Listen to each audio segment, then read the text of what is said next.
Buenas noches, vamos a ver una pequeña clase, vamos a hablar de los tipos de nutrición oral, enteral, dieta líquida, semilíquida y de fácil masticación.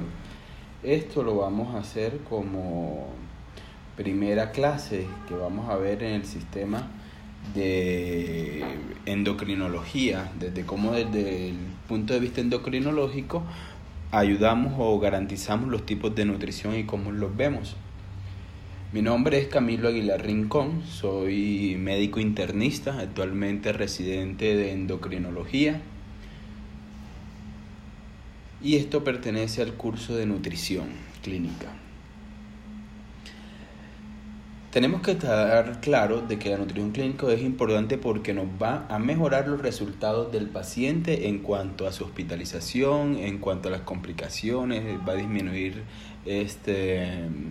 las infecciones y va a permitir que la estancia hospitalaria sea menor.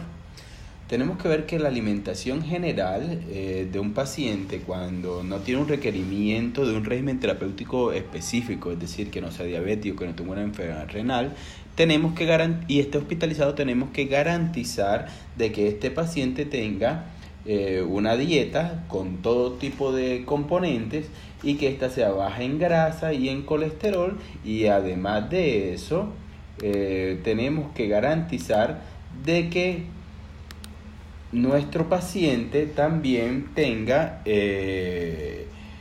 abundantes frutas, cereales y verduras, y sobre todo que tenga un moderado contenido de sal. Existen varios tipos de dietas. Cuando hablamos de dietas líquidas, absolutas, son aquellas dietas que son solamente agua, mucha agua libre y carbohidratos, que pueden ser más que todo azúcares, son carbohidratos que van disueltos. Por lo general estas dietas no llegan al requerimiento mínimo calórico de una persona, que es de 1000 kilocalorías como mínimo, para evitar de que haga catabolismo. En especial porque ya ellos tienen aumentado su requerimiento por el estrés de hospitalización. Estas son ricas en carbohidratos, son escasas en grasas, escasas en proteínas. Nutritivamente, ellas no son muy bien recomendadas, no consideramos de que sean nutritivamente efectivas. El fundamento de uso de esta dieta es porque se cree que se evita de esta forma dar administración osmolar elevada en el alimento, y por lo cual va a disminuir el flujo a nivel de la luz intestinal de líquidos. Y vamos a tener después más sintomatología, como es la distensión o los vómitos.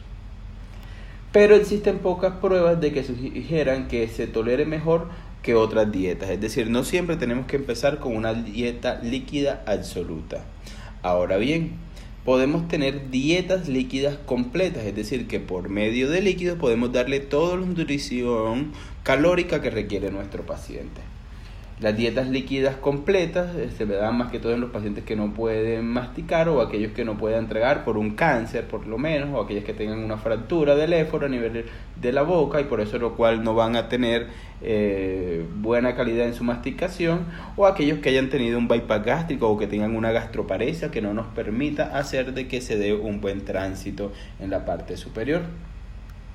Son en gran parte a base de leche y no deberían utilizarse en los pacientes que tengan intolerancia a la lactosa. Eso es muy importante en estos pacientes, en especial en los pacientes críticos, pues tendríamos una nodosis y una respuesta inmunológica peor. Ellas contienen una gran cantidad de hidratos de carbono simple y deberían utilizarse con precaución en pacientes diabéticos. ¿Por qué? Porque como son carbohidratos simples y de rápida absorción, vamos a aumentar el flujo de carbohidratos a la sangre y vamos a tener unos niveles postprandiales de glicemia incrementados, puesto que son de fácil absorción, es decir, van a ser de un índice glucémico alto. Después vamos a ver en otro video que es un índice glucémico alto. Las dietas blandas son para pacientes con una lesión anatómica oral, faríngea o esofágica, que si bien no permiten los sólidos y se puede permitir un poco más de líquidos en estos pacientes que están en un grado intermedio, una obstrucción que no va totalmente, aquí vemos por lo menos un endoscopio como una lesión que va hacia la luz, protruye hacia la luz, pero que no logra salir o taparla totalmente, por lo cual permite dietas blandas. Lo mismo que cuando queremos progresar de una dieta líquida a una sólida, podemos utilizar de forma intermedia las dietas blancas. Además, existe la creencia de que las dietas blancas mejoran la tolerancia y van a disminuir los vómitos, pero como en la anterior no tenemos una buena literatura que nos sugiera de que en verdad son favorables. En los pacientes con mala dentadura, una dieta blanda puede proporcionar calorías, proteínas y nutrientes adecuados sin depender de la masticación, puesto que son blandas. Existen dietas restringidas en fibra y en residuos. Ellas lo que hacen es que van a tener menor contenido de fibra y estos van a hacer de que no sean osmóticamente activos, por lo cual no van a tener tanta formación o tanto flujo de líquidos hacia la luz intestinal. Lo mismo que va a hacer de que el bolo no sea tan significativo. Los pacientes que tienen gastroparesia no la deberían utilizar, puesto que la fibra enlentece el tránsito gastrointestinal. Las dietas con restricción de fibra y residuos se utilizan en los pacientes con estenosis digestiva y se supone que reducen el riesgo de obstrucción a la vez que prolongan el tiempo de tránsito, puesto que son más blandas. Se reduce la ingesta de hidratos de carbono y se utilizan verduras bien cocidas, cereales refinados y panes, puesto de que ya cuando se cocen se desnaturaliza y pierde la fibra. Las dietas ricas en fibra, por el contrario, son tanto solubles como insolubles y se sabe que tienen a nivel metabólico y fisiológico gran repercusión positiva. Por lo menos mejoran los triglicéridos y eso nos da una mejor salud cardiovascular. Mejoran el flujo a nivel del intestino y eso hace de que nuestros pacientes que tengan por lo menos pólipos o que tengan diverticulosis puedan tolerar mejor estas dietas ricas en fibra. Se sabe o hay estudios clínicos comprobados de que ellos mejoran la consistencia de las heces que en algún motivo pueden ser o nos pueden ayudar a que aparezca cáncer de colon. Ellas mejoran el cáncer de colon y por lo cual también se utilizan en diabéticos, porque los pacientes diabéticos cuando comen los alimentos con fibra su índice glicémico va a disminuir y por lo cual van a tener mejor control metabólico. Las verduras, las frutas, las legumbres y los panes y los cereales integrales son ricos en fibra. Tenemos dietas post-gastrectomía y contra la evacuación gástrica rápida, porque en esto lo que queremos es que el vaciado gástrico sea más lento. Si el vaciado es lento, nuestros pacientes no van a tener un acceso de la glucosa tan rápido o postprandial y por lo cual tampoco van a sufrir de dumping, que lo vamos a hablar más tarde en otro video, que es el efecto adverso del vaciado gástrico que tienen los pacientes que tienen o que son operados de cirugía bariátrica o que han sido operados por gastrectomía. La ingestión de comidas pequeñas y frecuentemente ricas en proteínas y grasas para suministrar una solución de menor osmolaridad en el intestino es lo que se busca. Y se deben evitar los azúcares, puesto que van a tener mayor absorción. Deberían restringir la ingesta de líquidos y separarse de la ingesta de alimentos sólidos con el objetivo de que no sea tanto el volumen que se maneja y que estos pacientes tengan mejor capacidad. Los plátanos o las naranjas pueden ayudar a que el vaciamiento sea más lento y por lo cual van a tener menos efectos secundarios estos pacientes con respecto al síndrome de dumping. Tenemos dietas de bajo contenido en grasa. Esto es lo que se utilizan es para que se disminuya la esteatorrea que en estos pacientes se puede producir. Lo mismo que tenemos que ver que las dietas que se han utilizado en los pacientes con bajo contenido de grasa tenemos que darle suplementación con A, D y E o las ADECA, puesto que estas vitaminas son liposolubles. La nutrición enteral, por otra parte, lo que busca es mantener el tránsito gastrointestinal y la nutrición de forma fisiológica a pesar de lo que los pacientes no puedan tragar. La nutrición enteral es una parte de la nutrición artificial. La otra es la parenteral, que la veremos en un próximo video. La presencia de nutrición enteral conduce a la secreción de moco y contracciones intestinales, y esto va a hacer de que haya un arrastre a nivel distal, y por lo cual las bacterias van a seguir arrastradas, se van a controlar y no va a haber tantas infecciones.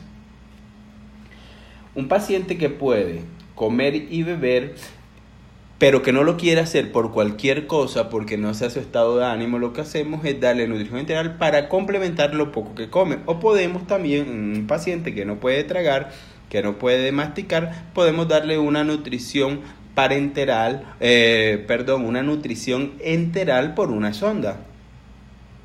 Existen varios tipos de nutrición enteral, y eso va a depender del lugar anatómico que queremos dar. Puede ser a nivel gástrico, a nivel del yeyuno o ilion, y ellos también nos van a hacer, o del duodeno. De la misma forma, dependiendo del tiempo de duración, vamos a tener o vamos a escoger el tipo de nutrición o de la vía de la nutrición que podemos dar, ya sea por las distintas sondas que se pueden utilizar, o podemos utilizar gastrostomías, que son de un abordaje quirúrgico. En especial, la parte quirúrgica se utiliza cuando es más de un mes que lo tenemos que dar. Existen varias complicaciones con respecto a la utilización, que pueden ser mecánicas, como por lo menos irritación nasofaringea o sangrado por úlcera, o incluso podemos que se vaya a los pulmones. Podemos tener sinusitis, podemos tener neumonía en estos pacientes. El inicio de alimentación enteral se puede hacer por bolos, si hay buena tolerancia, con jeringas, y se van a dar de 400 a 600 ml por comida. O lo podemos hacer intermitente cuando queremos en la mitad del tiempo de las 24 horas, o podemos darlo de una forma de infusión o por bolos, por medio de una bolsa o una máquina de infusión que nos va a pasar el alimento por 18 horas aproximadamente, o por 12 horas. Y el continuo es cuando durante las 24 horas del día se les da a nuestros pacientes una infusión por medio de una bomba. Tenemos que evaluar la tolerancia para ver cómo va a ser la alimentación de estos pacientes, si la podemos contener o debemos continuarla. Tenemos que elegir una fórmula enteral que tenga todas las calorías necesarias, pero también tenemos que ver qué agua libre tiene en nuestros pacientes. ¿Por qué? Porque dependiendo de eso tenemos que reponer las necesidades de agua, y no solamente la alimentación, aunque ya lo contengan, no siempre contiene toda el agua que necesita el organismo. Prestar atención a la cantidad de agua libre que un paciente recibe cada día es muy importante. Tenemos que recordar que las fórmulas que damos, a mayor contenido calórico, menor agua libre tiene. Y tenemos que dar que las necesidades de agua diaria de nuestros pacientes no los vamos a dar con las comidas, sino que lo vamos a dar de forma intermitente entre las comidas, para disminuir el volumen y disminuir las reacciones adversas, como son los vómitos o el llenado. La progresión de la comida por sonda no es muy claro de cómo se va a hacer, pero en nuestra experiencia lo que hacemos es que continuamos o damos una nutrición continua por 24 horas, y vamos aumentando del volumen de 10 en 10 hasta tolerar que el paciente reciba una nutrición completa durante todo el día. La idea es que de 10 a 20 ml cada 6 a 12 horas vamos aumentando para ver cómo va a ser su tolerancia. Y esto lo vamos pasando hasta que logramos de que el paciente reciba durante las 24 horas un buen volumen, y después vamos a ir disminuyendo el tiempo de infusión, y vamos a hacer que se aumente el volumen en el tiempo que nos va restando, con el fin de en algún momento llevarlo a que no se utilice tanto tiempo la nutrición, sino que sea de forma intermitente, como algo fisiológico, como son el horario de las comidas. Estos serían los bolos, que son los que corresponden a las comidas, y van a ser de 400 a 600 ml el tope máximo. Tenemos que dar como las 3 comidas, y las meriendas si es necesario, más el suministro de agua. Tenemos que ver que si hay una intolerancia de los alimentos o signo de intolerancia de estos pacientes, tenemos que dar la disminución del volumen de la forma como la fuimos aumentando, es decir, de 10 a 20 ml vamos a ir disminuyendo cada 6 a cada 12 horas hasta que podamos reiniciarla totalmente. Existen diversas fórmulas enterales para la patología de cada paciente, que será cada una de ellas visto en los diversos videos que queramos dar. Existen fórmulas licuadas, que las fórmulas licuadas lo que se da es que la comida de mesa se licúa y se le pasa al paciente por la sonda de gastrostomía. Las fórmulas poliméricas estándar son aquellas que tienen todos los nutrientes y que están conformadas por 15 a 20 de proteínas, carbohidratos de un 40 y un 60% y la grasa de un 30 a un 40% como es una dieta normal. Lo único que esta ya es una solución que viene preparada. Ellas tienen más o menos una kilocaloría por ml, aunque podrían ser más, podrían estar mayor concentrada y van a tener menor agua libre. Las fórmulas predigeridas es cuando los nutrientes los damos una proteína que va fragmentada o cualquier sustancia va fragmentada con el fin de que la absorción de ella sea mejor. Las fórmulas especializadas son para cada tipo de enfermedad que queremos tratar o darle un componente a cada enfermedad con el fin de mejorar el paciente. Sin embargo, ellas son bastante costosas y no es que existan estudios clínicos controlados que nos digan de que nos va a mejorar la morbimortalidad. Es importante que las fórmulas inmunomoduladoras son nuevas fórmulas que aunque no mejoran la mortalidad, sí mejoran el estado inmunológico del paciente, puesto que recordemos que el intestino es un órgano inmunológico importante en la hospitalización y en la sepsis. Protegerlo nos va a ayudar a que nuestros pacientes mejoren. Bueno, muchas gracias, espero que les hayan servido.